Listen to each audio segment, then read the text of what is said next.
Good morning, everyone. Mr. Chestnut. It's indeed an honor and a pleasure to be with you this morning, and I want to welcome you all to the Alachua County Administration Building, and also on behalf of the Alachua County County Commission, I would like to say welcome. And during this course, Alachua County, in terms of the equity department, we created to address the issues in Alachua County, and also in terms of administratively here in the county about any old Jim Crow kind of laws that were in our county documents, and we wanted to make sure we addressed those documents. And so through that, with Commissioner Robert Hutchison, brought the idea about the Truth and Reconciliation process in Alachua County. And so we started and embarked on that. And then we also got in touch with EJI in Montgomery, Alabama. And so we here locally started to recognize the victims that were lynched in Alachua County. And if you have an opportunity today, I'd ask you please to go downstairs and look at the exhibit downstairs of the lynched victims in Alachua County. Again, I want to welcome you all to the other book lecture series, which I think has been great thus far in terms of my information. I'm a funeral director, so on Saturdays it's very, very hard for me to kind of make these events, but I wanted to make sure I made one of these events because I thought this is very, very important. And I want to thank Dr. Rick Stevens and Dr. Michelle Dunlap for their services and what they're going to bring the information to us today about Alachua County in the Jim Crow era in Alachua County. And I think I've covered most of the things I was supposed to cover. And I just want to share one thing about you, since we're talking about the Jim Crow era, about Alachua County. I just want to give the experience that my dad had in Alachua County in terms of the Jim Crow law. He was a part of the NAACP Youth Council, and so they were doing sit-ins in like Woolworth, and I think it was Wise Drugstore, and they did those sit-ins. And so he had a life-threatening situation from folks in the community about the sit-ins. And so I remember him telling the story that they said that they were going to set our business afire, which is Chestnut Funeral Home on 8th Avenue. They were going to set it afire. And so he said that night him and a couple of friends got together with some shotguns, and they set on top of the funeral home to make sure that no one was going to come and set it afire. So those are just some of the things that he shared with me in terms of Alachua County. And one of the other things he shared with me, that back then in those type days, back in the 60s, I guess, in the early 50s, he got drafted into the war. But he was the only male in our family. And normally, if there's only one male in the family, they don't get sent to war. But he did get sent.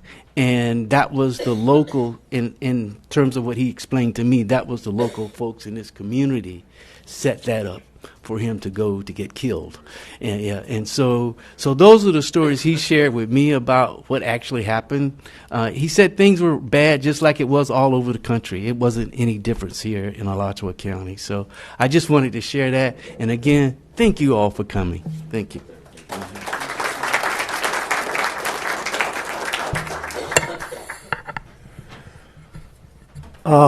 I'm going to ask you to take a little risk right now.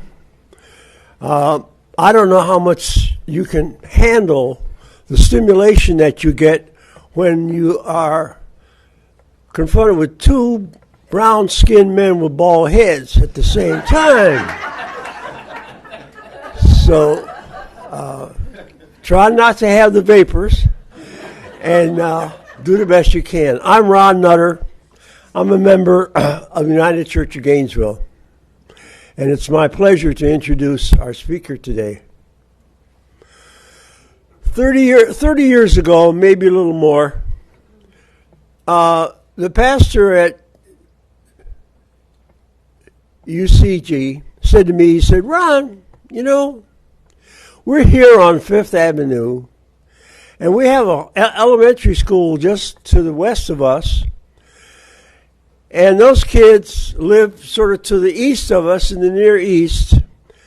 And they have Wednesday afternoons off, so they have to go home. They have to walk past here and go home. But in many cases, their parents have to work. They can't be at home with them. And they don't have anywhere to, maybe nothing to do at home. And I wonder if it wouldn't be a good idea for us to open the church and have something like a little recreational study kind of place for the kids to come. And I wonder, he said to me, he said, I wonder if maybe you would sort of take some leadership in that.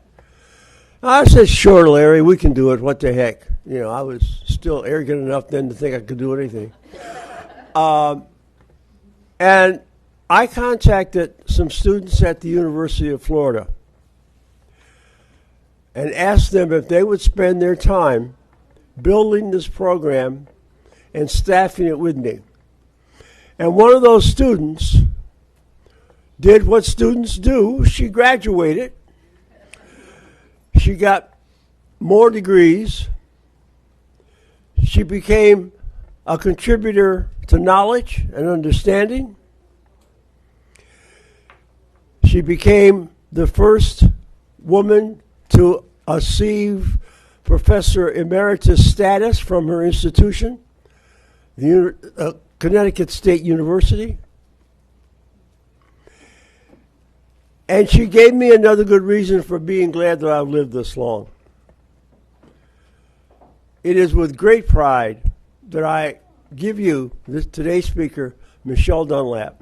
She's been with UCG a long time. Dr. Dunlap.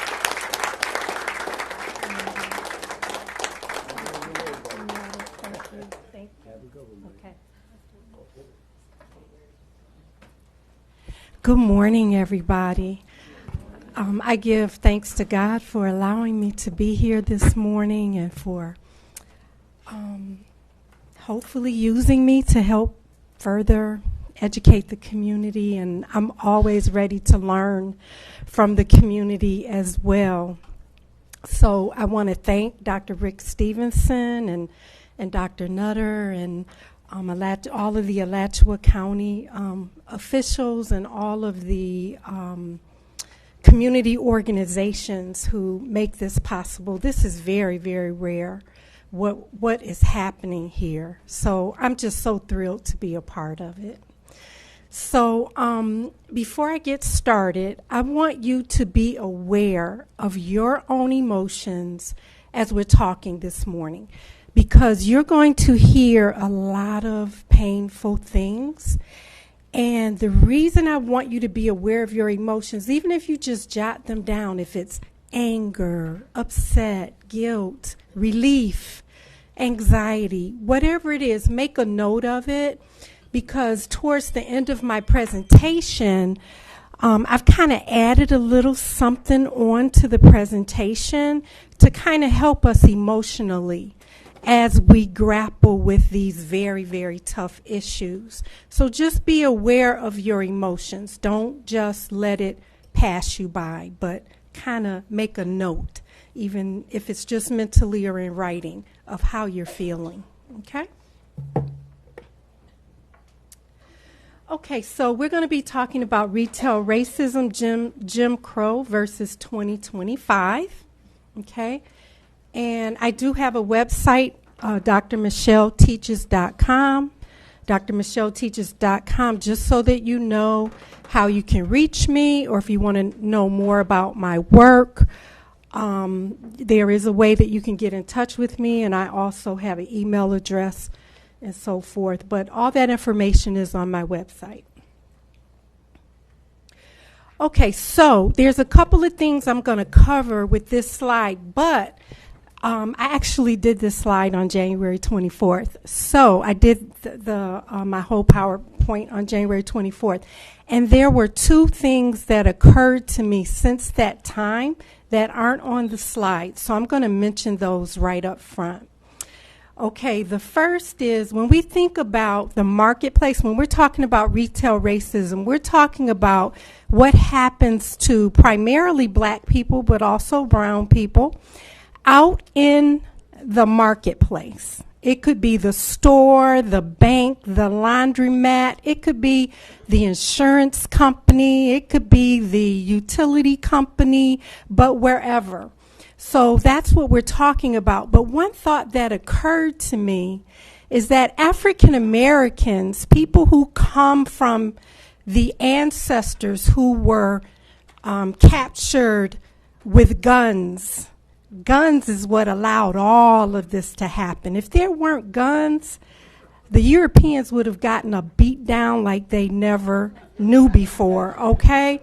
Okay, but anyway, so we were captured, we were enslaved, and so forth. And African Americans, people from those ancestors, okay, those ancestors are the only people, the African American people who come from that enslavement experience, are the only people who have the generational awful legacy of being a commodity in the marketplace. So that in itself makes our experience very unique. That's something I didn't even think to put in my book at the time that I was writing it. I mean, that thought just really just occurred to me in the past couple of weeks. So that in itself makes our experience very unique in the marketplace. That there was a time where we weren't doing the buying, we were being bought. Like we were being bought as if we were objects, you know, that you could, well, anyway, you all get my point, right? Okay, so that's the first thing I wanted to say. The second thing I wanted to say is right away I want to give you a little example of like how the marketplace issues for black, brown, especially black people with brown people, and also poor white people, how these issues are very, very complex and how they are built into the system in very immoral, exploitive, illegal ways. I'm going to give you an example, and that's with the turpentine pulling industry that was very big here in Alachua County. And I have the Writers Alliance of Gainesville to thank for this because I'm a member of the Writers Alliance, and we did this project where we had to pick out posters at the Matheson Museum, and we got to pick a few, and then they would tell us which one we have. So I ended up with one of a man. It said Archer, Florida. I don't remember the year. It might have been the 1930s. It said Archer, Florida, and it had a black man at a tree, and he was working on the tree. He was turpentine pulling. So that allowed me to do some research because the assignment was to write a 500-word story about your postcard. Okay, so I found out so much about the turpentine pulling industry. So I'm just going to just give you a little taste of it, and then we'll go on with what I prepared earlier. I found out that, first of all, the turpentine pulling was a very precarious industry. You could die very easily. You could fall from a tree. You could get burnt. You could get,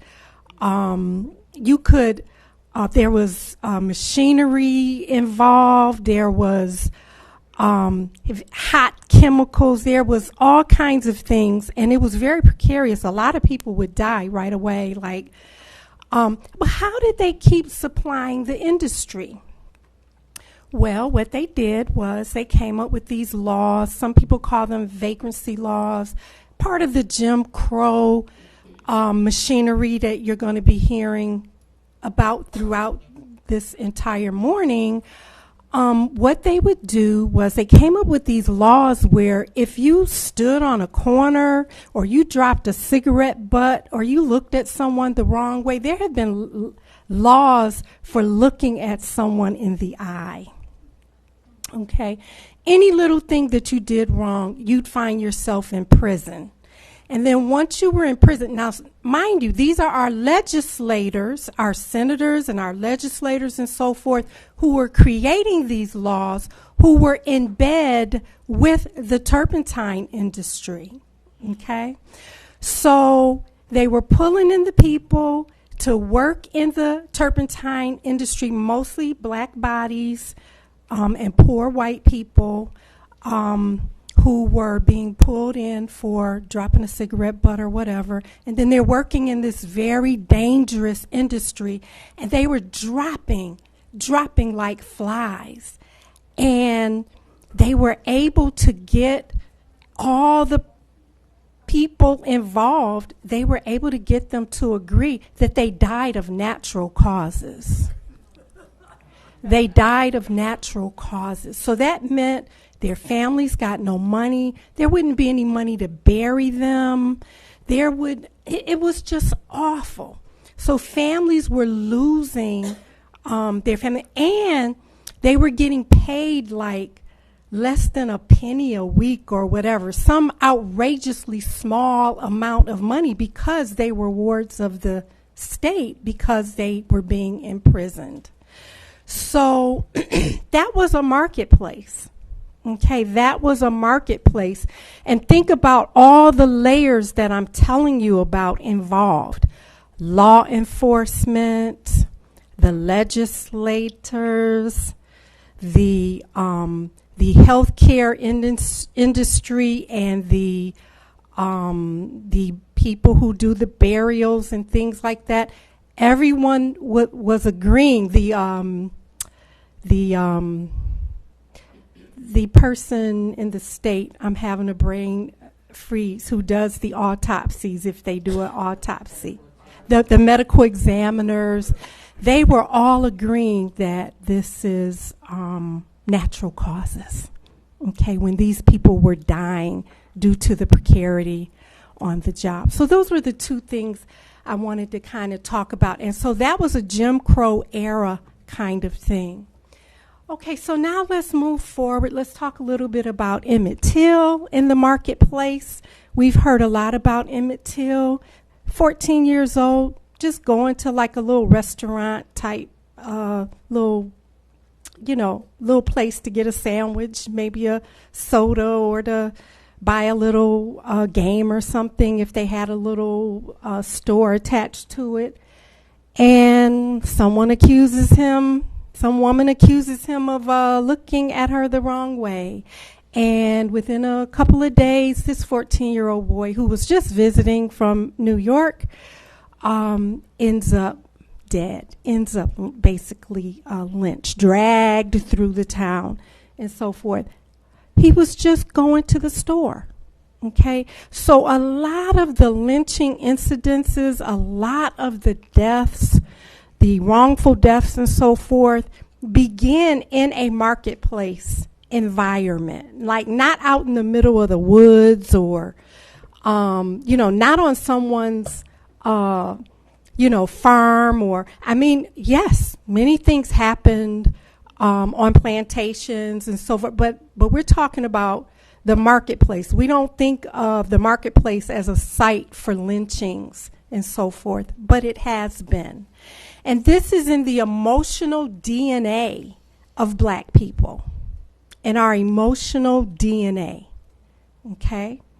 I went to a fair here in 2009. I'm not going to say where, but it was in this county, with my child, who was maybe 8 years old at the time. And it was during the fall, and they had a fright trail for the kids, a fright trail. And my son was like, I want to go. Okay, all right, so we're going.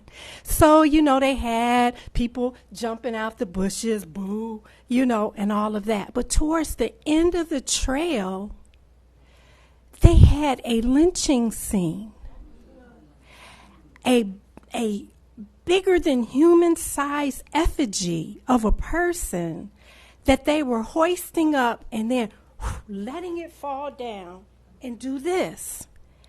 And my son was like, oh, and I was like, oh. He didn't understand what he was looking at. He was just amazed by the mechanics of this, And I was stumbling to get out of that thing, and he didn't understand. I took him back to my mom's, and my mom, she lived here in this county. And I took him back to her, and I went back up there, and I gave it to them good. Okay? And they said, but it's a white man being lynched. And I said, do you think that I am so morally depraved that I would think that it's okay for you to have a lynching scene because it's a white man? Anyway, they shut that thing down. Okay, that's all I can tell you. They shut it down. Okay, but anyway, so that was in 2009. All right, but anyway, let's get back. I want you to realize that the marketplace is a site for danger, losing your life, for trauma, and for vicarious trauma. Vicarious trauma is the trauma that we black people experience when we see our family members suffering, when we see our family members go through this, when we remember what our family members went through, and when we see our children go through it. That's vicarious trauma. And our brain doesn't know, when we're experiencing vicarious trauma, our brain doesn't know whether we're personally experiencing it or whether someone else is experiencing it. So that's a lot that's heavy on our hearts. Okay, so please keep that in mind. And we got to go to work every day. We're trying to smile. We're trying to be, what's wrong with her? She's not smiling today. Like, come on. Just let people be people. Do you require everyone to smile all the time? Or just certain people? I'm just using that as an example. Okay? So we go through these things at any given moment, on any given day, or our loved ones are going through these things. And we got to keep it moving. Okay? Because we don't have the privilege to say, I'm walking off this job, or I'm going to protest up in this store and then get arrested and I don't have any money for a lawyer, or so forth. So we're very, very vulnerable, even today out here in the marketplace. Okay, so Latasha Harlins, I'm just kind of giving us some examples. In I think it was 1991 or 92, 91, thank you, Dr. Rick. 1991, going to a store in Los Angeles. It was a store owned by another minority group, which I'm not going to call out right now because I don't want to stereotyping that group. But she goes in with $1, and she gets a bottle of water out of the case, and then she changes her mind, and she puts the water back. So she goes up to the counter. She's going to buy something else with her $1. Okay? 1991, $1, 15-year-old probably felt a little rich. I got $1. She couldn't decide what she was going to buy with it. The shop owner begins to, a woman shop owner, and that's another thing. People think that black women are supposed to feel safe around all women, okay? Supposed to feel safe around white women because we're all women, okay? I've had white women say this to me before in academia, okay? And my colleagues have heard white women say this. My other black colleagues have heard white women say this at their various institutions. You're safe with us. We're all women, okay? But Are we always safe? Are we always safe? Just think about that. So here, little Latasha is in a store. A female store owner accuses her of stealing the water. And she and the shop owner, you know, they end up tussling, and she pulls out a shotgun and kills Latasha Harlins dead. Okay, Latasha, they say that incident helped to inspire the LA riots and so forth that came not too long after that. And I must say, Tupac Shakur, he wrote a song about it, or where he included Latasha in the song, and he said, "Latasha, tell that lady she's forgiven and to go back home, or to come back home." I think he said, "Latasha, tell that lady she's forgiven and to come back home." I mean, black people are so forgiving. Here, Tupac Shakur, with all the negative stereotypes we have of Tupac Shakur, a lot of people don't know that Tupac Shakur was an amazing poet. Some of the most beautiful poetry I have ever read is of Tupac Shakur's poetry.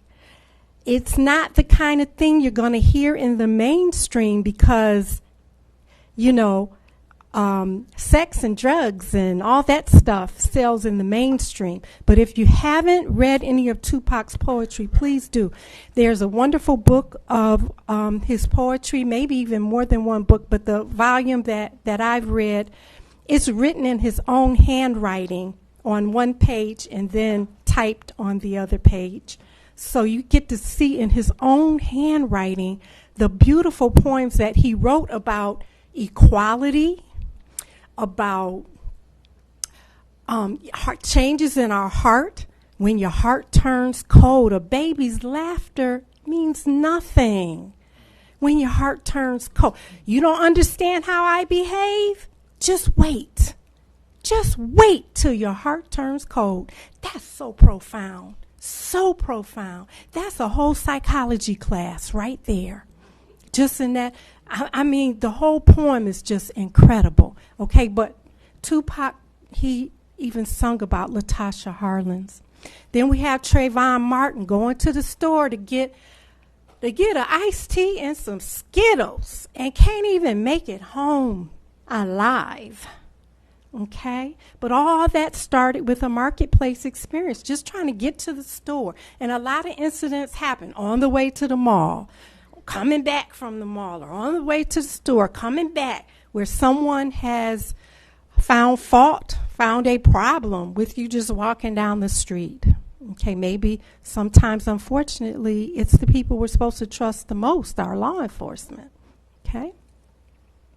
Then there's Eric Garner standing in front of a marketplace, selling little, I think they call them onesies or something, selling individual cigarettes, and next thing you know, he's in a chokehold and he's dead. Okay, but that's right in front of a little row of marketplaces. Okay, then there's George Floyd. We know that story all too well. That started in a marketplace.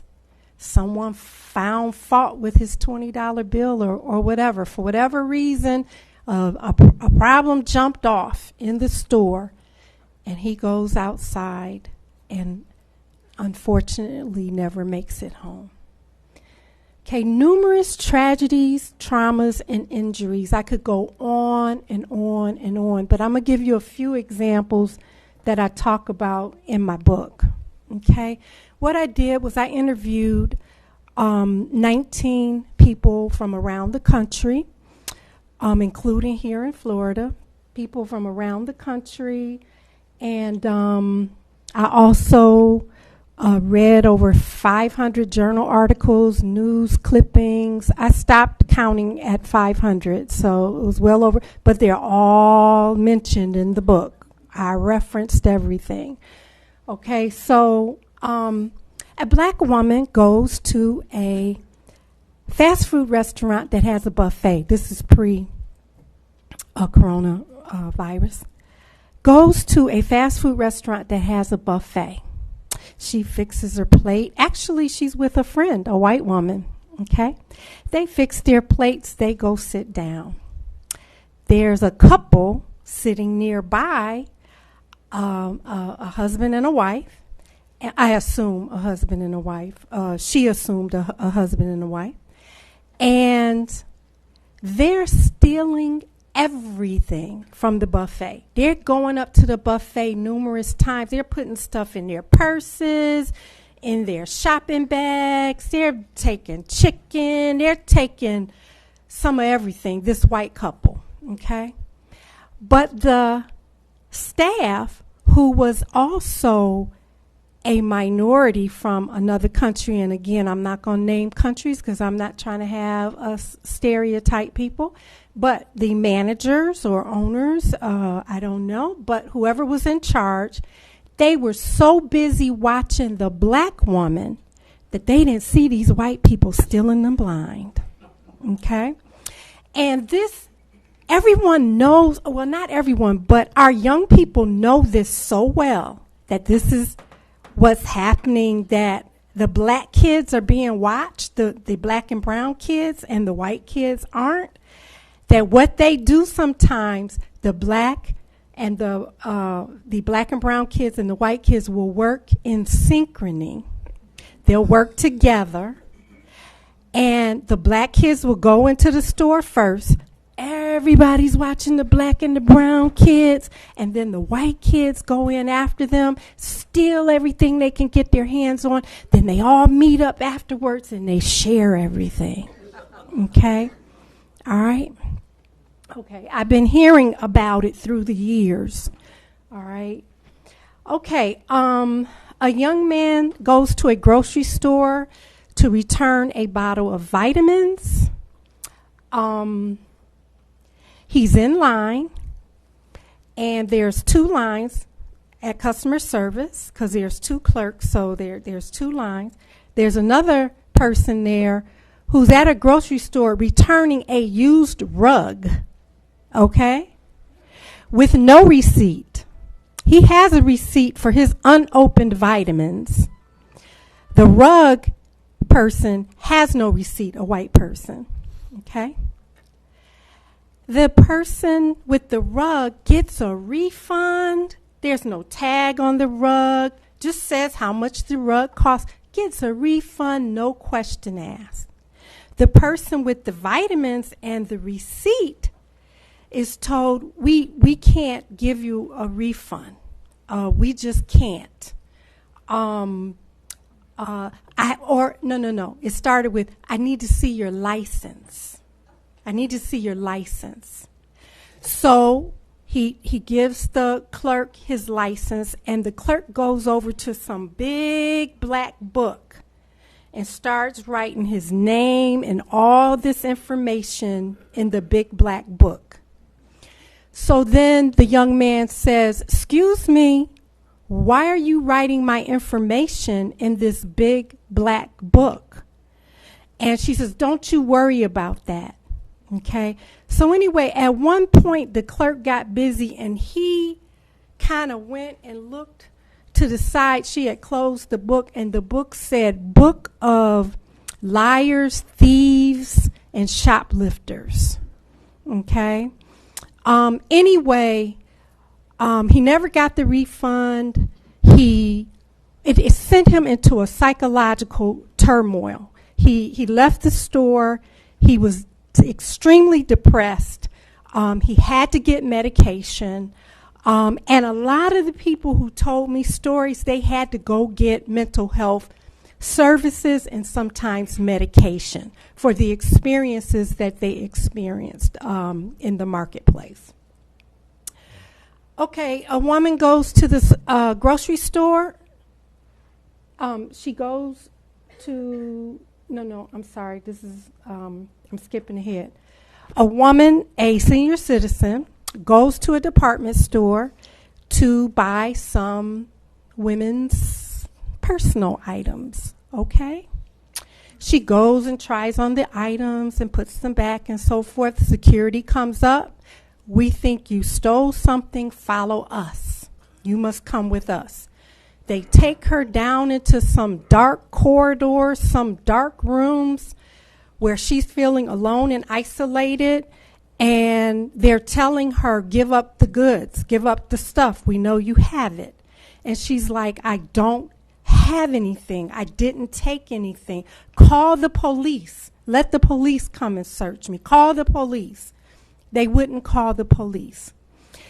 She ends up pulling her clothes up to show them that she doesn't have anything. Okay. In the meantime, one of the officers, the female officer, ends up assaulting her and pulls out some of her, they're called Nubian locks, that she had been growing. And part of her Nubian locks came out of her head from the security officer, the female security officer, tussling and fighting with her. And the whole while she's begging, please call the police. I know this is shocking. And again, make note of how you're feeling, because a lot of people don't know. But can you imagine how many years it may take that woman to get over that incident? Just going to the store, I want to buy some personal things. And black and brown people were the first people to say, oh, we're just going to shop online. They lost us first. They lost us first, I'm telling you. Okay, because I know, because I did the research. I did the book. We said it first. And there's all these strategies that we have for coping. Like, I'm going to shop online, or I bet you, if you're black or brown, you know someone like this. I'm just going in the store, I'm getting what I need, and I'm running right out. No such thing as browsing. I'm just going to get what I need, and I'm coming right back out. Okay, that's how some people cope. Okay, there's many different ways of coping that people have. But some people feel like, oh, we're going to go to the mall, and we're going to browse, and we're going to have fun. And, you know, and other people are like, no, I don't think so. I think we're going to stay home. And then we have our kids who want to do this. Okay. Oh, we're going to go to the mall. We're going to hang out with our friends. I have it in the slides coming up. There's this whole indoctrination that parents, that black and brown parents give our kids about going to the mall. Or in the case of my kids, living up in Connecticut, the kids like to hang out at the casino. Okay, not to gamble, but in the social part where you can socialize. They like to go to the casino. Okay, it's like a whole 45-minute lecture they have to listen to, and I bet you that lecture is 95% the same for every black family. We can tell you what the components are. Don't even look like you're putting anything in your pocket. In fact, don't wear anything too puffy. Wear something nice and slim. Don't wear anything puffy. Don't be fooling around, playing around, acting like you don't have any home training. Like all these restrictions. It's called the talk. Okay? And 99% of the black families know the talk very well and can repeat it to you. And I'm telling you, it will have a 95% consistency across families. Okay, then a woman goes to the grocery store. She goes in the bathroom to take care of a personal matter. She comes out. She is accused of stealing in front of her teenage son. Okay? It turns into a big ordeal. They're threatening to call the police, and she's like, call the police. Please call the police. Okay? But anyway, it turned into a big day-long trauma, not only for her, but for her teenage son as well. Again, when it happens to any one person, it's having a ripple effect to the entire family. And there's so many incidences I could tell you about. Just want to make sure. Okay. So when I'm describing retail racism to people, people will come up to me at a book festival, And they'll say, what's your book about? And then I tell them what it's about. It's about experiences that black and brown people have in the marketplace. So people who aren't people of color, they'll say, oh, I have a friend who was treated unfairly. And I can relate because that really hurt my friend. My friend really went through a lot. And then sometimes white folks say, well, I never knew such a thing existed. I never had to think about it, but I'm going to be thinking about this. And then you have some folks who will say, oh, hi, bye. You know, like they don't know where to put it when you explain that there's this whole thing that they've never had to think about. And it's like, oh, okay, see you later. Like it's just too much. And again, that's for them. But some of us have to live with it every moment of the day. But that's why I want everyone to be aware of your emotional process. Okay? How are you feeling? Because we're going to talk about that in a little bit. Okay, African Americans and other people of color, most of the time when I tell them what the book is about, they say, oh, that happened to me, and I got to tell you this story. Let me tell you what happened. And they want to tell you the whole thing. They want to get it off their chest. It happened to them or their family member or their child. They tell me about the talk, about their children and the talk. And then some will give some variation of, that's why I don't go out to shop anymore. That's why I shop online. I'm just giving you a sampling of some of the ways that people respond. Okay, so some of the mainstream perceptions, I mean, there's going to be variations from person to person in any group. So I'm not trying to stereotype whole groups of people, but the vast majority of mainstream America, you know, they think of, like I said earlier, malls and things like that as places of fellowship and, you know, kind of pleasant. But then perceptions of the consumer marketplace held by black and brown people involves trauma that we carry and vicarious trauma that we hold. And I've talked about that already. Okay, in one study of 55 middle-class black New Yorkers, and again, I've seen study after study after study after study. I'm just giving you one example. One study of 55 middle-class black New Yorkers, and these are middle-class black New Yorkers, okay? 80% reported experiencing racial stigmatization and stereotyping in the consumer marketplace. This study was done by Professor Cassie Pittman at Case Western University. 59% reported being perceived as a shoplifter. Can you imagine going to a store and you're more likely to be perceived as a shoplifter than not? And over and over and over again, 52% reported poor or no service. That's where you're just being ignored. But if you pick up something, and look at it too hard, you're not going to be ignored anymore. Okay. 52% reported being perceived as poor.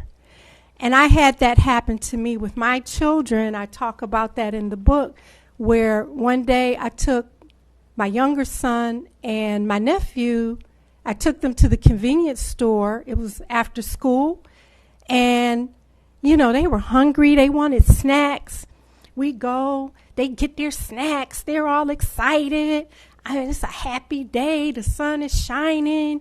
And the lady, the white woman behind the counter says, will that be cash or EBT, which is electronic benefits, which I am not opposed to. There was a time in my life when I was a single parent to an adopted child and a student where I qualified for services. So I got my child on WIC and everything else that I could possibly sign up for.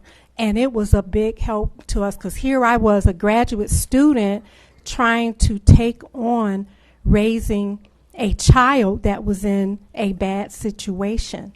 and that child, along with my other son, both of my children are adopted, but they are the light and the joy of my life.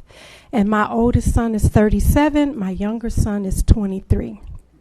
Okay, but anyway, I'm in the store and she's asking for cash or EBT. I'm a college professor now, and I'm like, I don't mind her asking for it. It's just the fact that she forgot the other options. She forgot to ask me for credit or debit. So if she had said, is it cash, EBT, credit, or debit, I could have gotten with that. But she just stopped with EBT, cash or EBT. And so, I ended up writing a little, I wrote in my journal that day about it. I wasn't going to address it in front of my kids. My older son, he knows me to address it in front of him.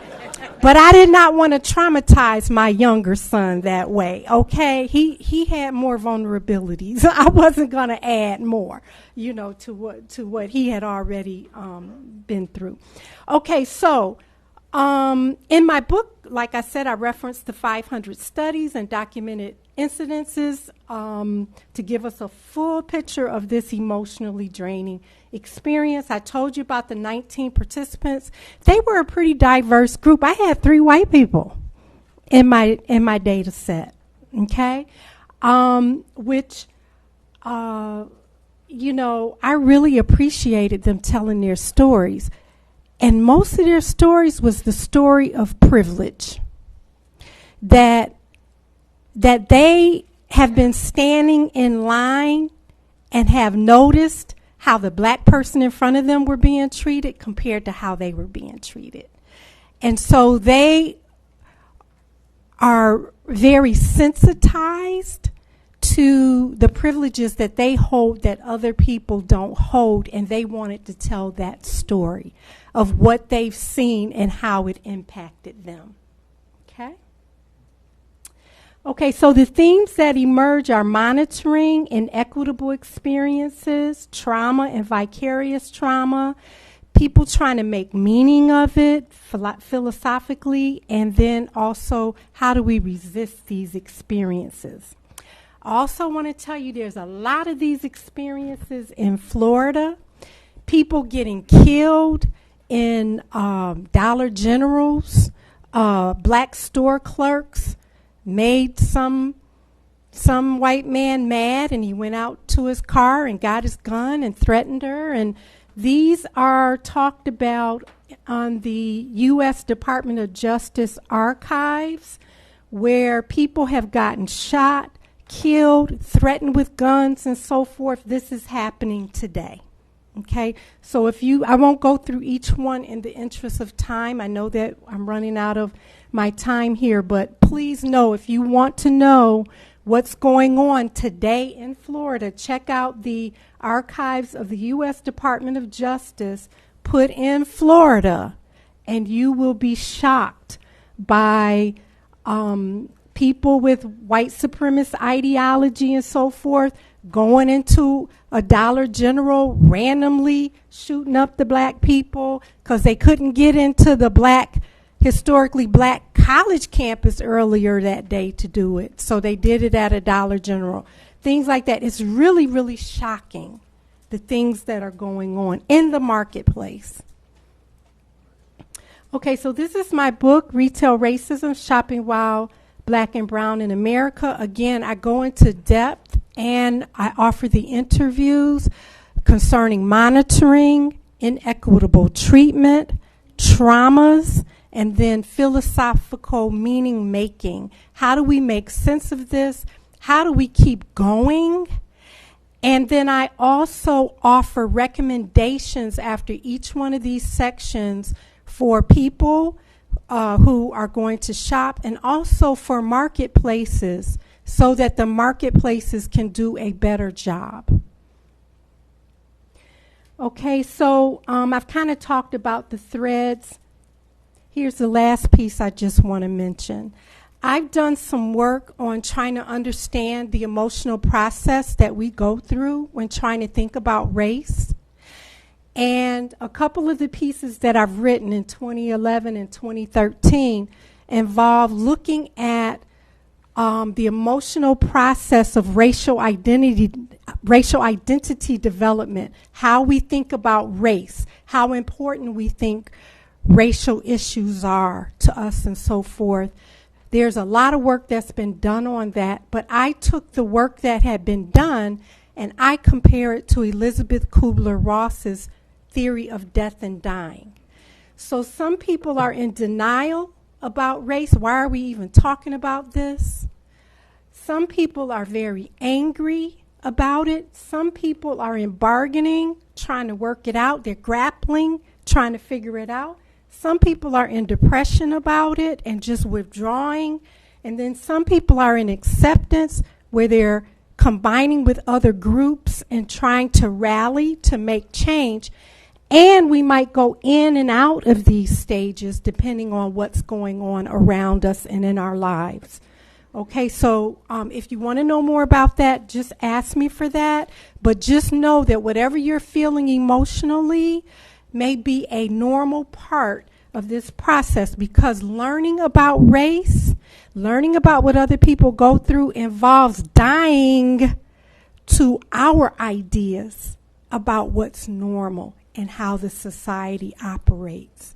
So that's why it makes sense for it to be related to Elizabeth Kubler-Ross's theory of death and dying. Okay? We got to remember to self-care. We got to remember to resist. And we got to remember allies who care about us. Don't make us do all the work. Remember those two allies in Starbucks who stepped up to the plate when the brothers were being treated badly? Or the folks at the park who told Becky, stand down, you're not going to do this to my friends? You know, like, we need allies. This stuff hurts. It's tiring. It can make us sick. It can make us sick. It can make us die early. If you don't know, black and brown people tend to get major diseases 10 years earlier than their white counterparts, and tend to die a lot earlier too, leaving behind children that they're taking care of and so forth, because of epidemics that were brought into our community that devastated our communities, causing grandparents and aunts and uncles to have to step in and raise the kids. And I know what I'm talking about, okay, from personal experience. Okay, so, you know, we need to do better. We need our allies to do this work. And many of you are doing this work. Many of our allies are doing this work, but we need more. We shouldn't have to always be putting our neck out there on the line. These are my other books, and I want to thank you all so much for listening to me, for giving me your time. I hope that you found it worth it. Thank you.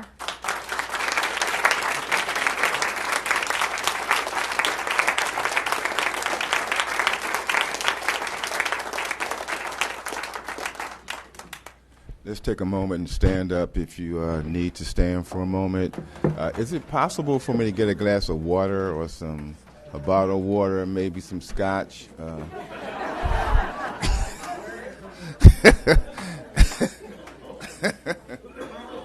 Yeah, just shake it up a little bit. If you need to run to the restroom, give us a couple seconds. Man, let's give Dr. Dunlap another round of applause. Thank you so much.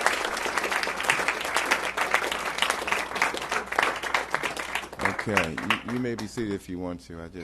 I'm not going to belabor the time because we want to give you a chance. Can you hear me okay? A little bit louder. Oh, they turned the sound off? Oh, hold on. Hold the phone. Can you hear me now? All right. Okay, so I don't have any slides, and I did that for a reason. So I'd like you to take a moment. If I step over here, you can still see me, right? All right, I want you to take a moment. If you're taking notes, if you have your phone, I want you to write down the first word that came to your mind when you saw me stand behind the podium? The first word, whatever the word may have been, just write it down real quickly.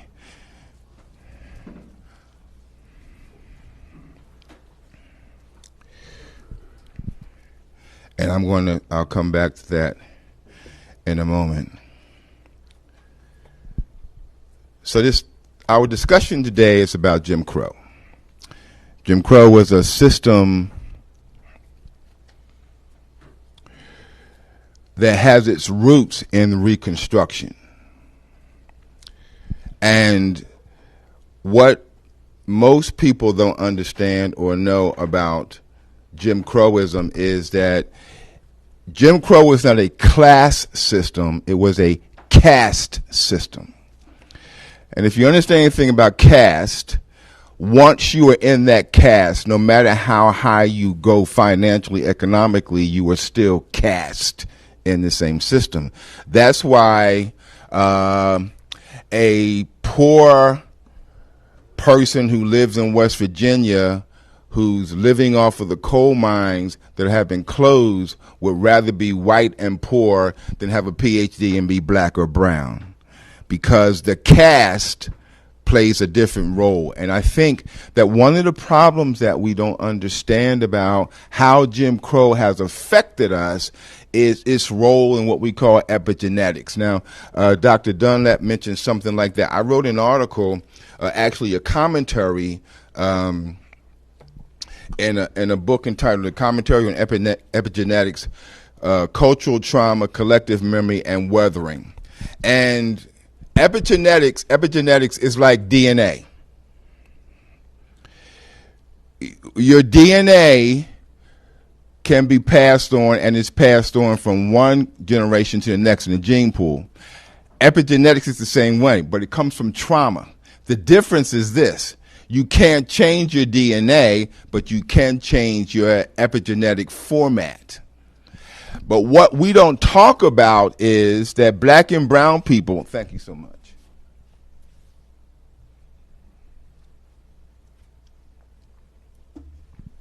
have experienced this trauma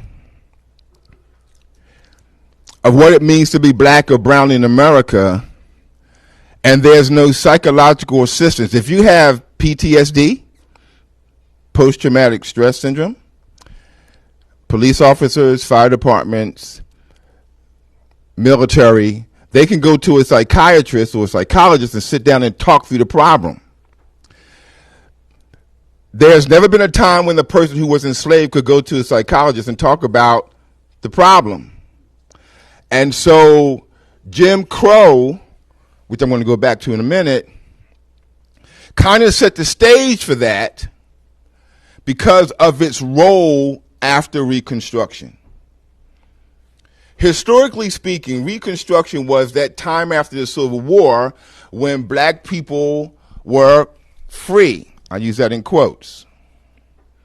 You have the 13th and the 14th and the 15th Amendment written.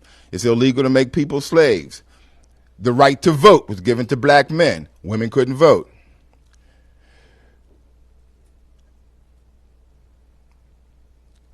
And Dr. Dunlap talked about this system where she talked about vagrancy. That was connected to this concept called convict leasing. Convict leasing came into existence during Jim Crow as a way of revitalizing slavery legally. Today we would call that the preschool to prison pipeline. And I want to read something to you to show you why it's so important to have these kinds of conversations. In 1898, in Wilmington, North Carolina, there were 23 African Americans in the Congress and the Senate. The first African American elected to the Congress was in 1870, 5 years after the war was over. The reason for that is before 1904, 1902, the majority of the black population lived below the Mason-Dixon line. So when they had access to vote, they did, so they could control the electorate. And so you have all these black people who are now in government. And then in 1896, there's a riot in Wilmington, North Carolina. White supremacists, they overthrow the government, similar to January 6th. And after that, 2 years later, they write this document. And I need you to really hear what this document says, because it demonstrates to us how Jim Crow is not just an event, it's a part of the fabric of what it means to live in America. We would argue, well, Jim Crow ended after the Second Reconstruction. No, it didn't. It just took on a different face. But I want you to listen to this, because this is how black and brown people are perceived in the United States. And I quote, this is from a document called The White Declaration of Independence, written in North Carolina, 1898, November 10.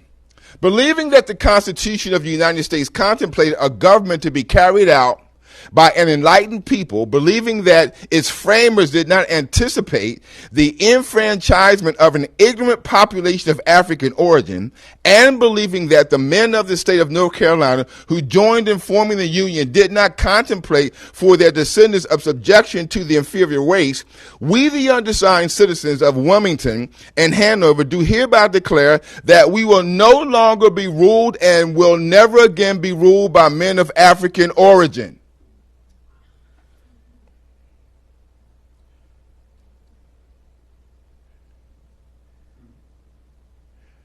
The conditions we have in part endured because we felt that the consequences of the war, of secession, of war, were such to deprive us of a fair consideration of many of our countrymen. We believe that after more than 30 years, this is no longer the case. The stand we now pledge ourselves to was forced upon us suddenly by a crisis, and our eyes are open to the fact that we must act now and leave our descendants to a fate too gloomy to be borne. While we recognize the authority of the United States and will yield to it if exerted, we would not for a moment believe that it is the purpose of 60 million of our race to be subject to permanent fate that has never been a part of what it means to be Anglo-Saxon.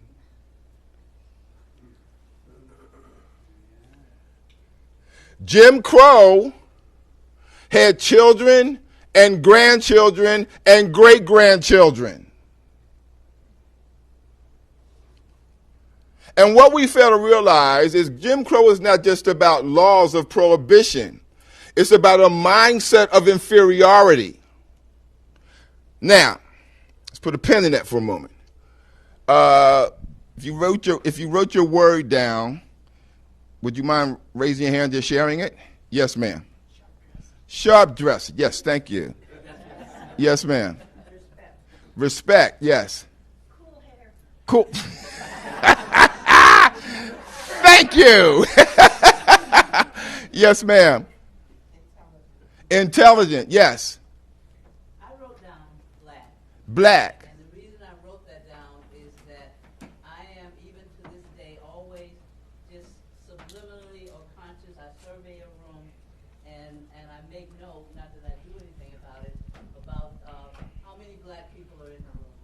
And that's what, when you stood up, I thought those other things too, but that was the first thing that came down. Thank you. I'll tell my wife that.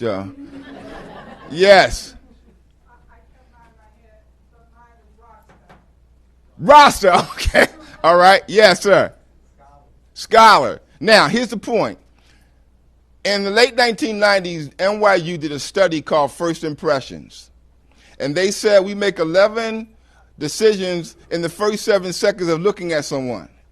Now, why were you able to make such positive assessments of me? Well, a bow tie, but what else? You know me. But suppose I had on jeans and a t-shirt with my roster, and I had my hat on backwards. Would you have made the same assessment? No, you would not. And so there's a sense in which, As we grow to meet and learn each other, our ability to assess is different. The problem with Jim Crow is we never get a chance to know each other. That's why the first time we did this at the Horn, we had 94 people. The second time we had over 110. I have no idea how many is in here, but what it demonstrates is there's a thirst not only for knowledge, but for relationship. And our systems, especially in this new administration, are we live? Oh my God. Put pause on that for a minute. A brother may have to move.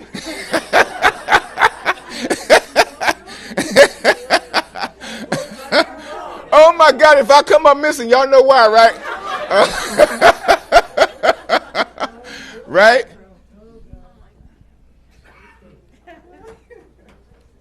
These systems are designed to separate us because the people at the top know we actually are better together than we are apart.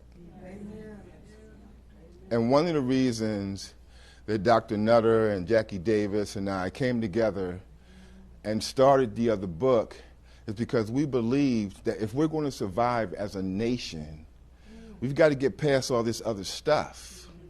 But we have to understand the history. We have to know that there are people who write these kinds of documents. We have to know that there's a group of people who would rather see us killing each other than working together.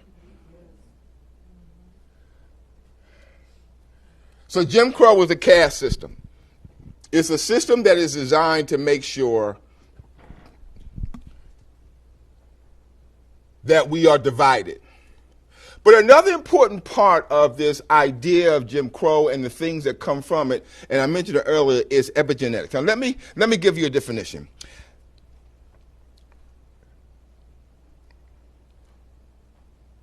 In my research, epigenetics, followed by an analysis of how they work, is transmitted and it affects the psyche of the people who are oppressed.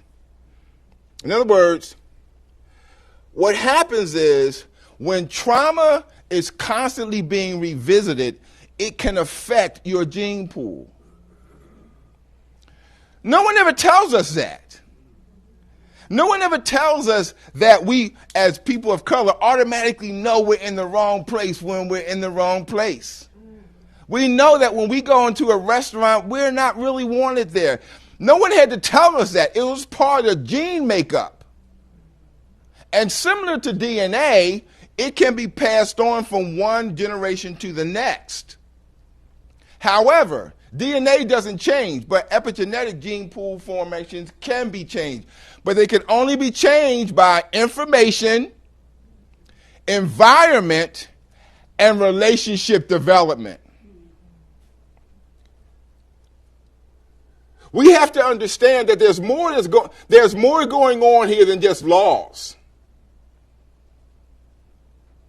executive orders. There is a medical experience that people of color experience on a consistent basis. And what happens is, because it becomes so normal, it's normal. It's normal to be stressed. Dr. Dunlap just mentioned it. Black people are much more quicker to die from hypertension than anyone else. Why? Because the stress becomes normal. We don't even realize that we've normalized always having pains in our chests. Now, some of us from smoking weed, I didn't smoke weed, but some of us from, just kidding. Y'all was looking so serious, I had to say something. Jesus. Some of it is because even when we pass the bar, we haven't passed the bar.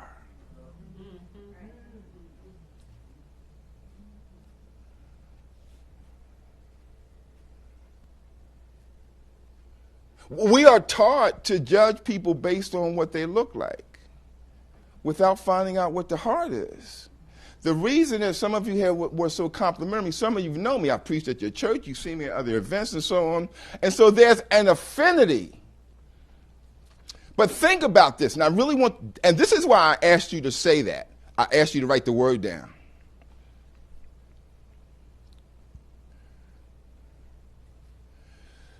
Out there in the hallway are jars with soil in them that came from lynching environments. I could be one of those.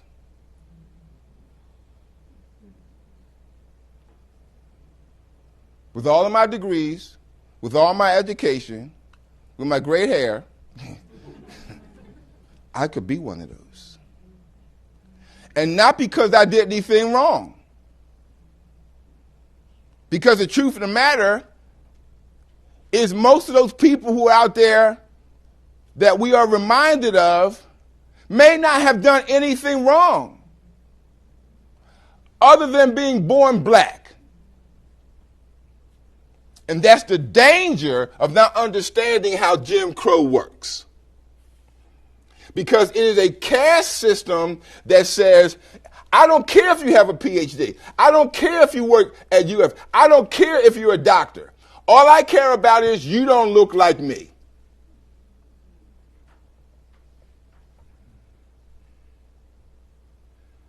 And that's tragic. And the reason it's tragic is if we're not careful, we're going backwards.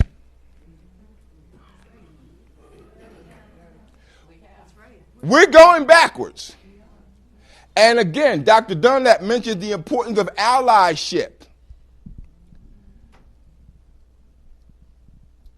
If we don't come together cross-culturally, cross-gender, cross-racially, we are going backwards because there are those who still believe that they should not be ruled by people of African descent. And this document was written in 1898.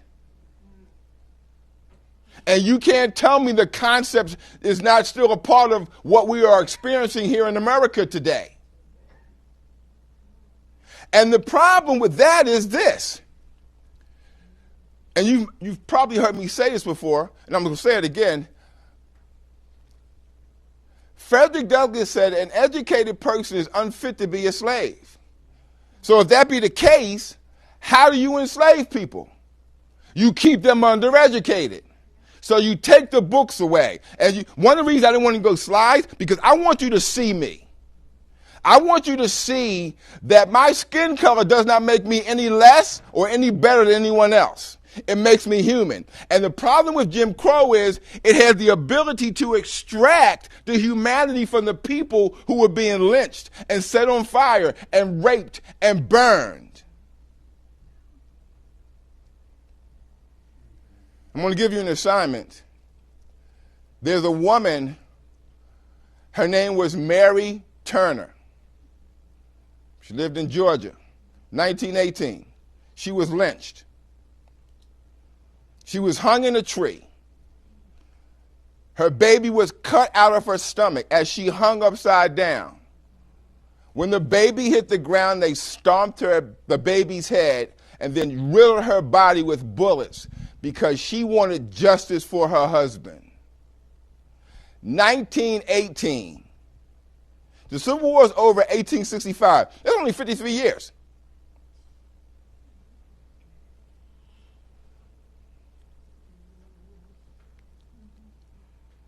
And the point is, why don't you know this history? How many of us, if we knew some of this stuff, would be more empathetic and sympathetic to crossing cultures than we are if we don't know it? And again, going back to why Dr. Ron and Jackie Davis and I started the other book is because there was a sense. I preached at UCG. I got to tell you, man, it is one of the greatest churches in the city. Amen. Amen. Y'all can send me my check later. And the thing I liked about the church was, because I checked them out. You know, I Googled them before I got there. And I said, man, I don't see any black people in here, right? But the culture of the church was friendly. It was welcoming. they at least not to me. It didn't matter to me that I was a black man with dreadlocks. What mattered was I came to serve. And I dare say, ladies and gentlemen, that where we are today, if you go back and study your history and you read about the Civil War and you read about Reconstruction and you read about Jim Crowism, you will see that we are rewriting that pattern. I'm going to close with this, and then I'll have Dr. Dunlap back because open the floor for questions. One of the most important things you can learn about Jim Crowism is not just the black codes. It's the role of violence and homegrown terrorism.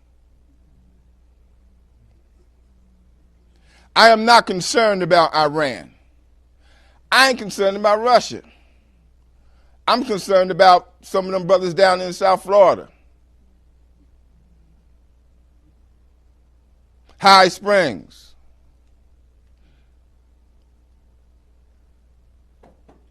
Because it is the homegrown terrorism that is fueled with such a hatred that will tie a man behind a truck and drag him through the city until his limbs falls off. It's the kind of hatred that will go into a school and kill kids. That's not overseas. That's right here. It's homegrown terrorism. And as long as we can reflect or deflect to China or Russia or Iran, we forget about the good old boys who live right here in our own state.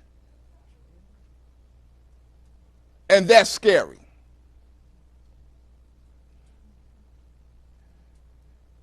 Because one would assume that if you present properly, you got your suit on, you got your bow tie on, that's going to make a difference. It only makes a difference if you have some history with the person with the bow tie on. Does that make sense? So what have we learned? Shopping while black can be dangerous. When Natasha Harlan was murdered, I lived in LA at the time. One of the reasons the riot started is because Rodney King had just gotten beaten recently. I was on a ministerial group that helped quell the riot before the riot. Because we argued, okay, we recognize Natasha's been murdered, we're going to handle that because we know we're going to get these cops who beat Rodney King. We have the video. Let's not blow this. So they changed the venue and they moved the court case from LA to Simi Valley, which is 99% white. And when they came back with those not guilty pleas, that's when the riot started. Because what they were saying is, we didn't see what we saw.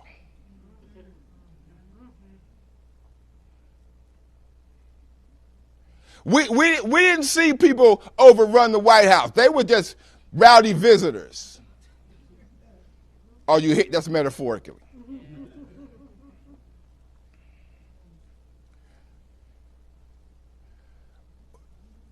We have got to become more intelligent about how we are socialized. Because it's too easy, if you don't look like me, to blend in with the guys who are really doing the damage and not be affected at all. And as Dr. Dunlap said, we need allies. Can't do this thing by ourselves. God bless you. Thank you so much.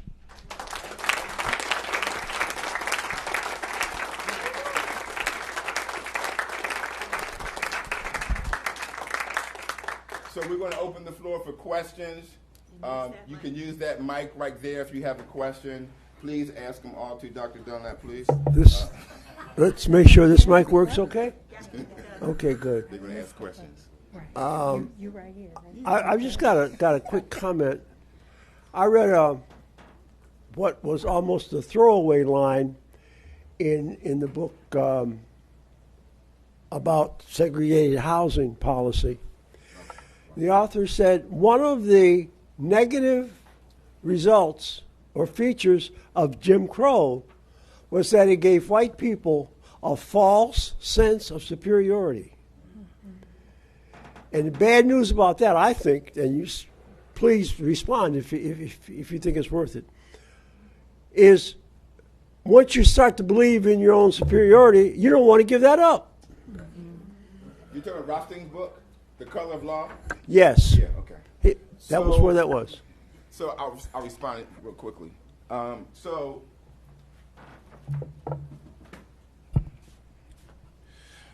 there's a book called The Color of Law, and Rothstein writes about how the government actually produced various forms of poverty. You've heard the term project. They live in the projects. Well, the project is not only a verb, it's also a noun. It becomes a noun when people live in it, but it was a verb. It was a project. The government wanted to figure out how can we supply housing for these soldiers who come back from the war. So it was a project. Will it work? What happened was once the Great Migration begins and blacks begin to move from the South, they start redlining communities and then giving money to white communities to move to the suburbs. Suburban. We call them the burbs, but what happened was they moved from the urban environment to a suburban environment because there were two environments, rural and urban. But once these blacks start coming from the South, they wanted to make sure that they didn't live in the same communities with white people, and so they created the suburbs. And they raised the cost of the houses for black people, and they gave all this money to white people to move out into the suburbs. But the government did that. That had nothing to do with our cleanliness. It had nothing to do with us being lazy. It had to do with the government constantly maintaining this notion of racial separation. Any other questions? One thing that always astounded me was this idea of post-racial, like after President Obama, and I know that's probably a whole talk, but if you could speak to that.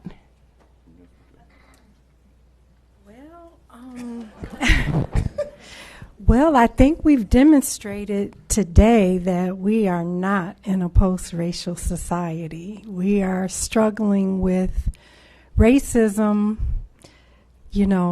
now as much as ever, I guess. It may wear different clothes, but it's the same animal. Would you add to that? You add to it? Sure. So I have this thing. I asked this question: What would Africa be like if there were no white people? Right?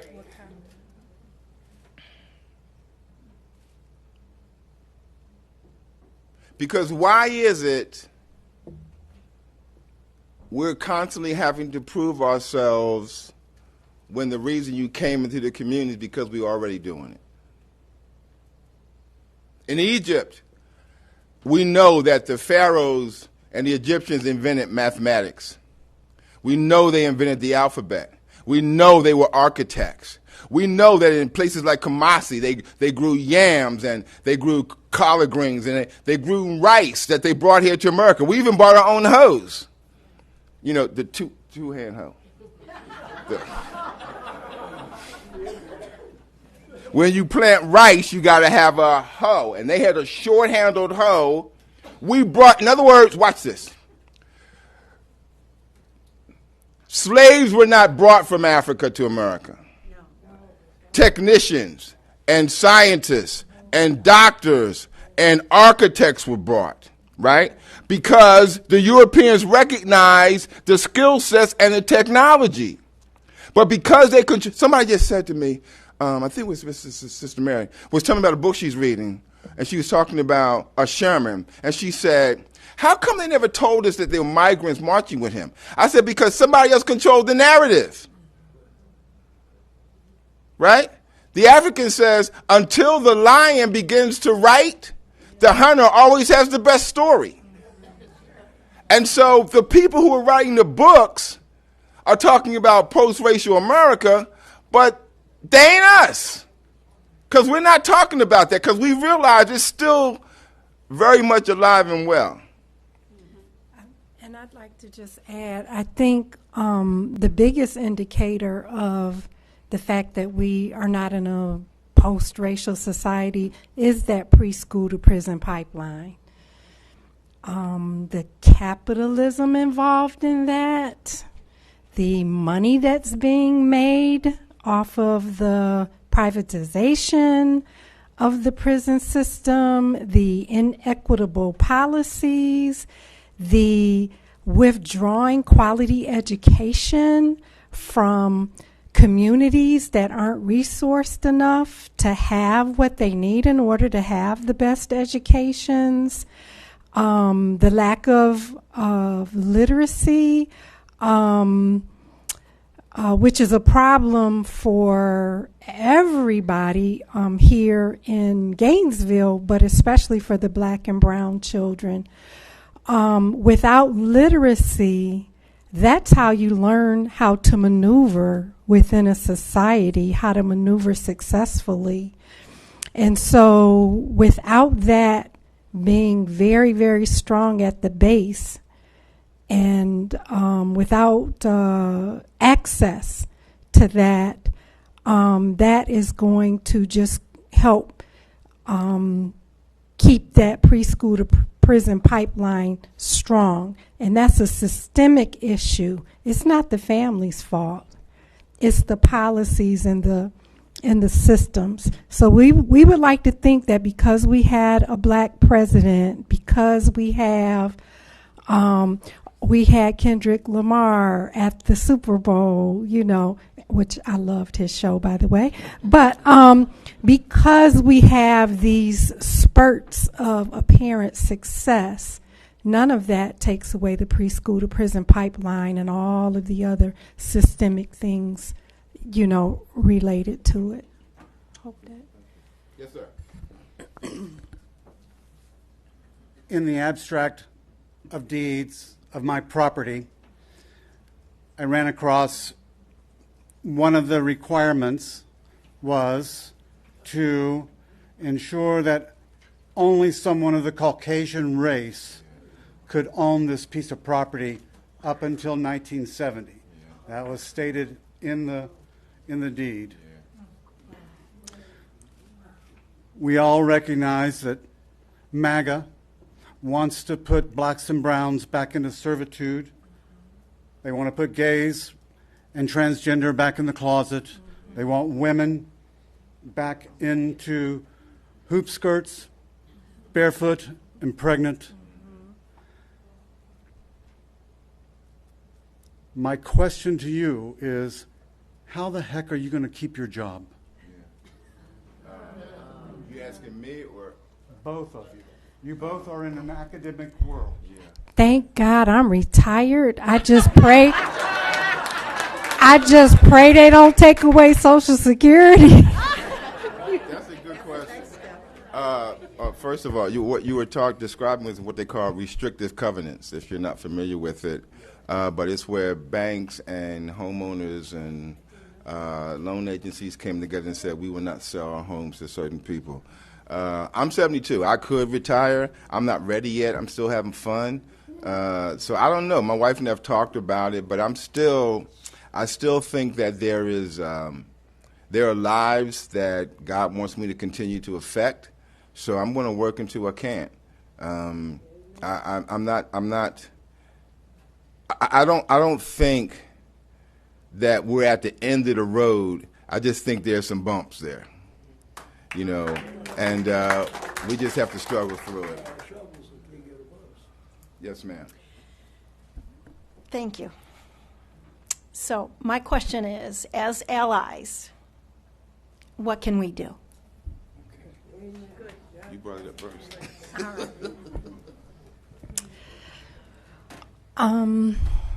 As allies, what can you do? First of all, what everyone is doing today, getting educated, not only about the mainstream, not only what the Lion has allowed us to have available, but doing that extra digging so that the so that the rest of us, so that our stories can be told, and not just from the perspective of those in power. So that's the first thing, is educating ourselves, as allies, educating yourselves, further educating yourselves. I want you to know that I believe that if you ever think that you have arrived, that you've learned enough, you've done enough, you've learned enough, you went to that seminar, you went to that talk, you wrote that letter, the moment you think you have arrived as an ally, or as a person trying to understand all these issues, the moment you think you've arrived is the moment you become a danger to other people. It is a lifelong process for all of us. And so I say keep learning, keep speaking out, keep protesting, keep putting your neck on the line. Put your neck on the line too. We're out here every day we wake up, we're putting our neck on the line. You know, maybe help raise some of these children that are out here who have been devastated by the crack epidemic and the racist policies and the now the heroin epidemic and the all of these other epidemics that are bound to get worse. So maybe trying to help raise the next generation. If you love children, if you're inclined. Personally, it's the best thing I ever did. You know, helping with 2 children who are already here. Again, I would do it all over again. If I had to do it again, if I were offered the opportunity to do it again with those 2. Now, I'm not saying I'm trying to get, but so helping with the children, if not raising children, volunteering, helping children learn how to read, giving them access to books with characters that look like them, protesting, showing up for these protests, not putting your dollars where people are engaging in racist practices, where people don't care about black and brown people. Don't put your dollars there.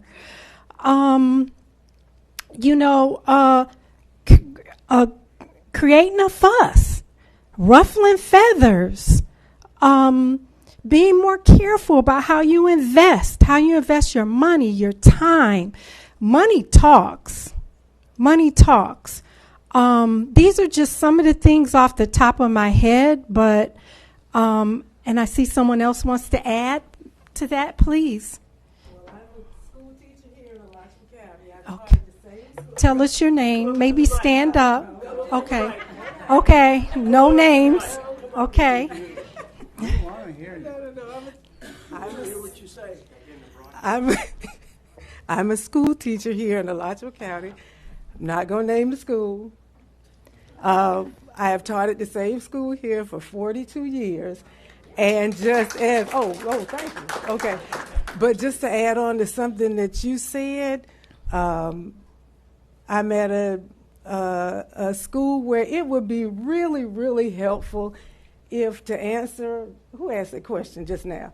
About, just if you would start messaging positivity, inclusivity to your children, grandchildren at a young age. I can tell real early on when I get a new class what messages have been given to the students. I can tell, you know, so which ones are inclusive. I have athletes who, you know, of different races who high-five each other and come in and just tussle with each other, and you can tell the way they've been raised, that race doesn't matter. And then I can tell the other ones also. And there's been a lot, I'm trying to be very careful, because people know my voice. But there's a lot that's going on in society right now, and you can, as a teacher, an African-American teacher, I can tell the messaging that is at the house. Okay. And there's some strong messaging going on right now that is not good. So it would be very helpful if you can't, these are the leaders of the future, and the messaging, what we're putting in their heads is showing in the classroom. So just help us out a little bit by, you know, inviting some people over of a different race. You know, we had Black History Month, and there was a lot of tiptoeing going on during Black History Month. What can you say? What can you not say? What can, you know, it was really tense. I'm just going to tell the truth. We're talking about the trauma and all of that. It was really tense. You have to be very careful, you know, what you say. I did a presentation on the Tuskegee Airmen, and I had to be very careful, you know, what part of their experience that I put out there, because, you know, people are watching and they have their phones and, you know, that kind of thing. So just help us out with the messaging and bringing up those youngsters to be inclusive and understand that one of y'all made a good statement about we win together. You know, we're all in this together. We win together. Thank you. Thank you.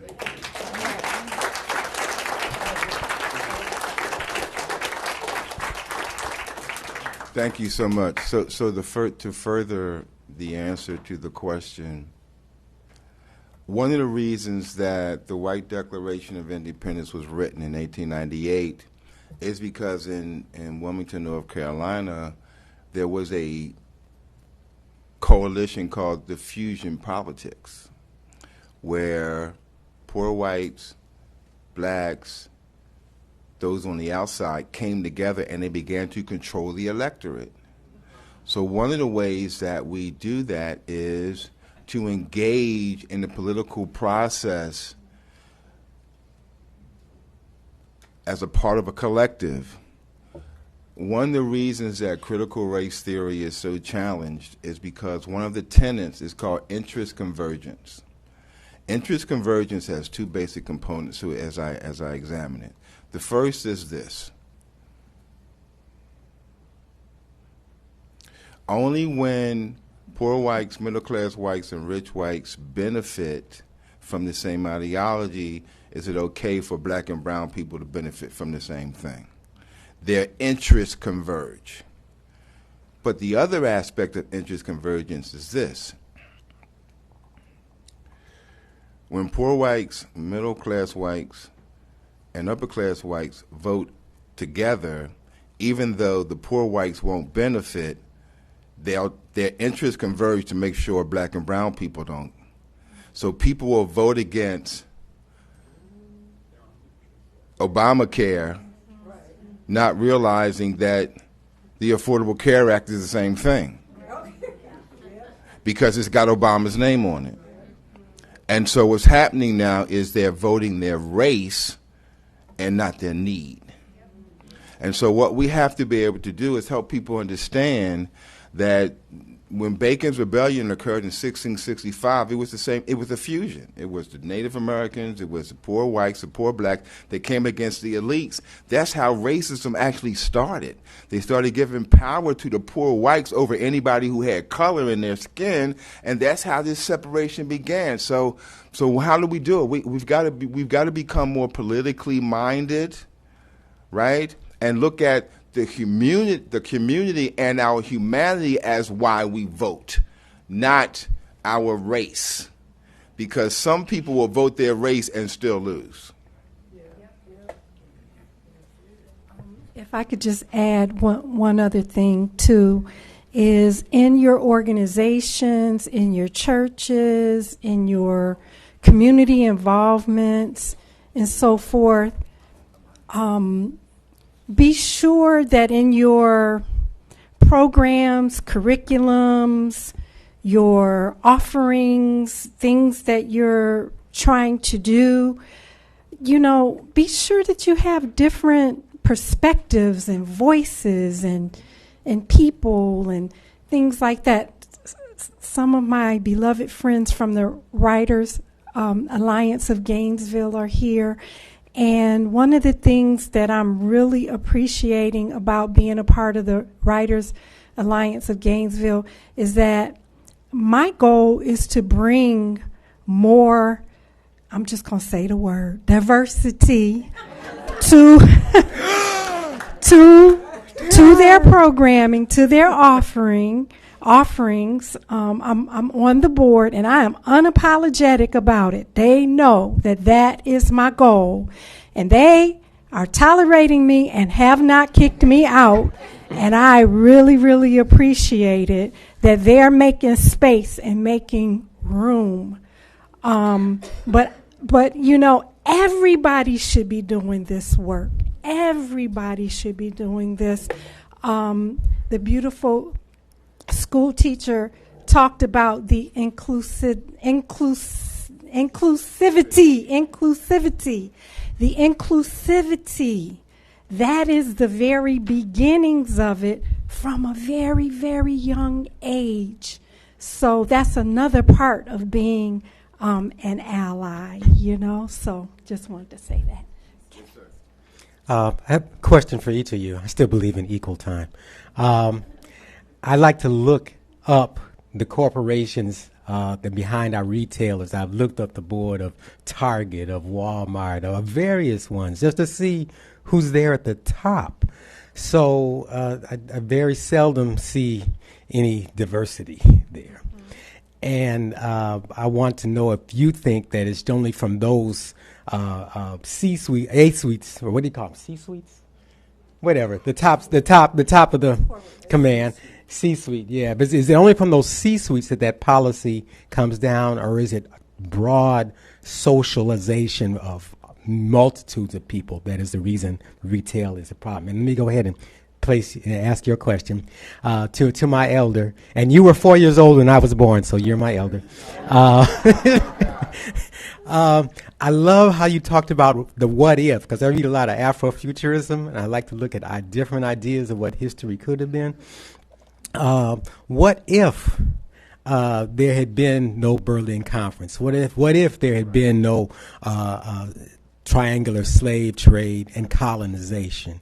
Or even further back, what if the second golden age in the Nile Valley had included throwing the door wide open when Thales down to Hippocrates came begging and totally let them in and reabsorbed and recombined at that time? Or what if the 13th Amendment didn't have a loophole for slavery of the incarcerated? Of course, the Constitution won't matter when the orange one gets his constitutional convention. But, all those what ifs. Thank you. So let me clarify, when I made this statement, what would Africa be like if there were no white people? First of all, I'm not talking about white people, because there was no such thing of white people until 1790. They were Anglo-Saxon, they were German, they were Italian. There was no such thing. So I use that metaphorically to help us understand that conceptually we could have done a lot better living together than we would have separately. But to answer your question, we would have just had, if there had not been all those different changes in Africa, we'd have Wakanda. Right? We'd have the Black Panther, right? We'd have the scientism. We wouldn't have to worry about the colonizers coming into the country, to the continent, because we'd have been running it ourselves. I think that, as Dr. Dunlap said, we don't realize how much power we have with the dollar. If we would stop shopping, there was a place in Oklahoma called Black Wall Street. It wasn't the only one. They were all across the country because black people had to provide for themselves economically, socially. The reason we have black fraternities and sororities, the reason we have the National Black Association of Lawyers, the reason we have the Black Association for Psychiatrists, all these different organizations come into existence because somebody didn't want us in, right? So we know how to do it for ourselves. But as Dr. Dunlap said earlier, we're just gracious. And even when you kill our kids, we still pray for you because that's who we are. It's in our ethos to be in community. And I think that one of the things that we can learn from that experience is that we all have the capacity to be that gracious. The question is, are you willing to give up the benefit of being white to do that? Ooh, that was a good one right there.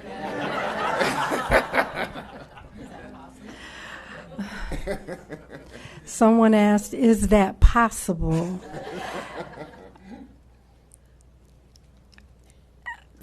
Something is going through my head called, I don't think I've ever heard it before, but it's being downloaded, called shedding whiteness. Shedding whiteness. We might not be able to change our ethnicity or even, I want to be black. I want to stay black, I'm going to stay black too. But anyway, I do acknowledge my multiracial background, But anyway, to shed whiteness, though, is to be aware of what it means to be white in this society and the privileges that come with it. And, as a multiracial woman, I had to become aware of what it means to be a light-skinned black woman in this society and among my black community. I had to understand that, and I experienced racism like everyone else, but I also don't experience it like a lot of my black sisters and brothers, or like my black mother did. I may not experience it to the same extent, but I do experience it. But I had to also understand that sometimes when people don't like me because I'm light-skinned, that's not their fault and that's not my fault. It comes with the fact that Massa was giving privileges to the light-skinned people way before I came along. But also, sometimes people miss the pain that the light-skinned women went through too, of sometimes being the ones abused the most. Sexually and so forth. But all the black women were being abused. So there's a lot of complexities in men being aware of their maleness and the privilege that comes with that. White people being aware of their whiteness and the privilege that comes with that. Light-skinned black folks being aware of our privilege and what comes with that. Straight people being aware of our privilege and what comes with that. all of us shedding, examining, being aware of our privilege so that we can be constantly examining it and not exploiting the world around us because of the privilege that we carry. And again, that's a lifelong process. And if you think you've arrived, you are dangerous. Never forget that. We have time for one more question. Well, we got two people standing, so we'll make these answers. Well, I've just got a couple of comments I'd like to make. First of all, I want to thank you guys. I am learning so much from this. And your question about why don't we learn about more of this, I mean, I'm learning so much stuff about American history and Florida history that I didn't learn in school. I think there's a law in place now that we can't talk about things that make people feel uncomfortable. That's why. All right, so you mentioned Wilmington, North Carolina. I was at a conference in Wilmington, and I went to the museum you're talking about in Wilmington, and it is an outstanding facility. I need to go back. And I think it would be a great idea if we arranged a field trip to go there, because there's so much about interracial history that I learned. For instance, Wilmington is the only place in the country where an elected government was overthrown by force, and you talked about it. I'm wondering if there is a compilation of Jim Crow laws that were in effect in Alachua County. I'd like to see that, if that exists. Somebody asked, what can we do to further the cause here? And volunteering in schools, I think, would be a great way to do that. I volunteer in a pre-K school, and there are times when I am the only male in the building. So that, I think, carries some benefit. So if any of us can volunteer in schools, I think the schools would love to have it. And finally, Rick, your question about first thoughts, I was occupied with something else, so I didn't even see you stand behind the podium. But your question, what would my first reaction be seeing you, would have been completely different if you'd shown up in biker garb. Right, right. Because people walk past me at Hale. They didn't know who I was because they'd never seen me on suit before. Right? So, yeah, you're absolutely right, right? That kind of perception, that's a great point. Let me answer this question real quick. So one of the documents you might want to look up is called Understanding Racial Inequity in Alachua County. It was prepared by the University of Florida, the Bureau of Economic and Business Research, BEBR. I will shoot this over to Dr. Ron or Jackie, and they can throw it up so you can have access to it. But that's one of the documents that we used. And then secondly, I want to capitalize on something. I'm going to get your question. Don't go nowhere.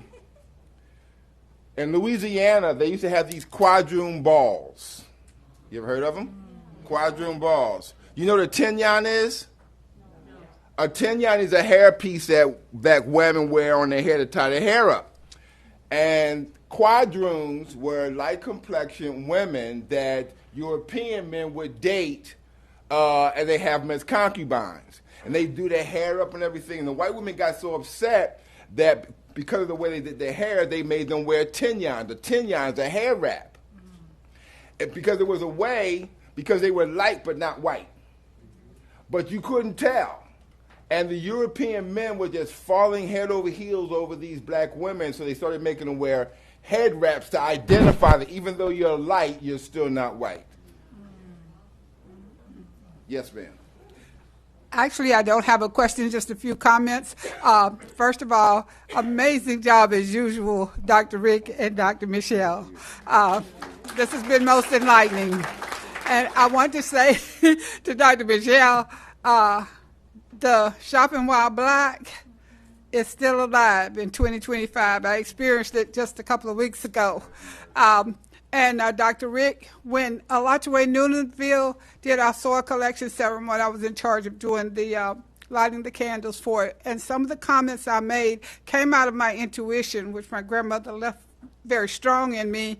But you alluded to it today, that this stuff can get in your cells, and the brainwashing that we received when we were enslaved stays with us and wreaks all kind of havoc in our community. So I'm glad to hear that it wasn't just my intuition, that your studies have pointed out that these things persist.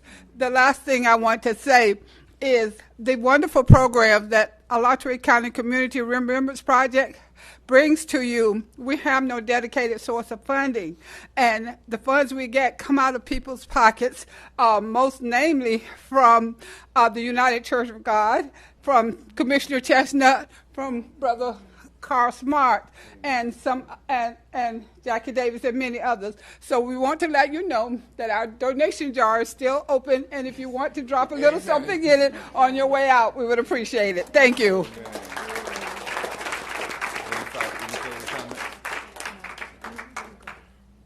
Just want to say thank you so much. You have no idea. I was down in, this is Daytona Bike Week, and I was down in Daytona, and if I had known that Daytona was coming the same week as this, we'd have had this a different week. But I had to ride back up here. But we are overwhelmed that you have demonstrated such an interest in what we think is important, and what we think is a community building. So thank you. Won't you give yourself a big round of applause? And we have our last session in April. It's at the Cotton Club. Come on out, hang out. We're going to have a great time. And again, thank you so much. Yes? Please don't let it be your last session. Go ahead. I just want to shout out my pastor, Pastor Ernestine Butler of Agape Faith Center, and of everyone, all the familiar faces. But thank you, Pastor Butler. Seeing you here today made me so happy. Okay. And everyone else who I know. Love y'all. Yes, ma'am. I just want to say one thing. We talked about being allies. If you want to become an ally, go into and become the minority, not the majority. Become a minority, and you will see what it feels like. That's how you start being an ally.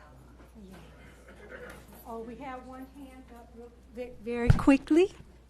You know what impresses me is you are so proud of your heritage and your ethnicity, of being proud Black people. And I'm ashamed to be. Yep. Wow. Well, I have a comment. I want to say this. I've encountered this a lot because I do the work on racial identity development, and white guilt is very, very common. And I want to tell you, when you feel that shame or that guilt, that is your opportunity to say, what am I going to do with that? Because you don't want to stay in that space.